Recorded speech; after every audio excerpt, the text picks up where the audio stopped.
Kali ini kita akan membahas sesuatu yang ada di benak saya dan mungkin ada di benak anak semua, tentang penjajahan bangsa Belanda terhadap Indonesia yang konon katanya 350 tahun itu.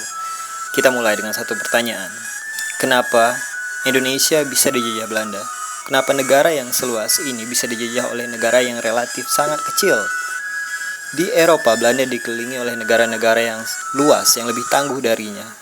Namun kita justru takluk kepada Belanda, bukan kepada Inggris, bukan kepada Spanyol, Portugis, atau Jerman. Satu persatu daerah Indonesia berhasil ditaklukkan Belanda. Seiring dengan perjalanan waktu, Belanda semakin kuat di bumi Nusantara. Dan ksatria-ksatria kita yang konon katanya sakti mandraguna itu harus kalah dengan barisan pasukan Belanda menggunakan senapan dan sangkur. Semakin hari semakin ramai pasukan Belanda yang datang ke bumi Nusantara untuk menaklukkan tanah Nusantara. Sedangkan kita sesama pribumi, kita saling berperang. Dan kita sama sekali tidak takut akan kehadiran bangsa Belanda. Pada tahun 1595, ketika Belanda datang ke Banten, kita menyambut Belanda dengan sukacita. Tapi akhirnya berakhir dengan satu persatu daerah kekuasaan ataupun kerajaan jatuh takluk di bawah kekuasaan Belanda. Seluruh suku yang ada di Indonesia pernah merasakan berada di bawah cengkraman penjajahan Belanda. Dan seiring waktu itu kita juga masih saling bersaing, kita juga masih saling berperang di antara kita sendiri. Dan bahkan dalam beberapa hal kita juga melakukan kerjasama dengan Belanda. Namun itu justru membuat kita semakin sulit karena Belanda semakin berkuasa dan Belanda semakin kuat.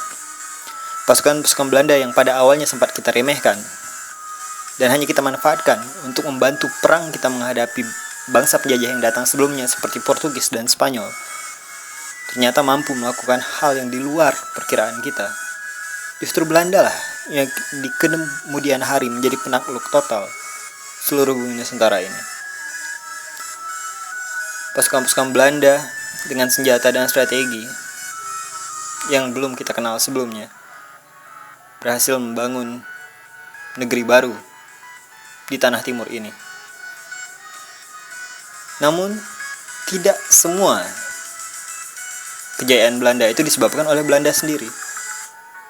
Kejayaan Belanda itu justru disebabkan oleh rapuhnya persatuan, rasa persatuan rakyat Indonesia pada masa itu, dengan dibuktikan bahwa ramainya rakyat pribumi yang bergabung dengan militer Belanda dan berperang dengan sama pribumi.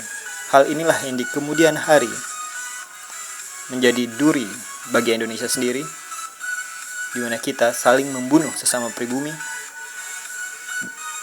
demi harta, tahta, dan wanita. Tidak adanya rasa persatuan pada masa itulah yang menyebabkan bangsa Indonesia dijajah Belanda berabad-abad.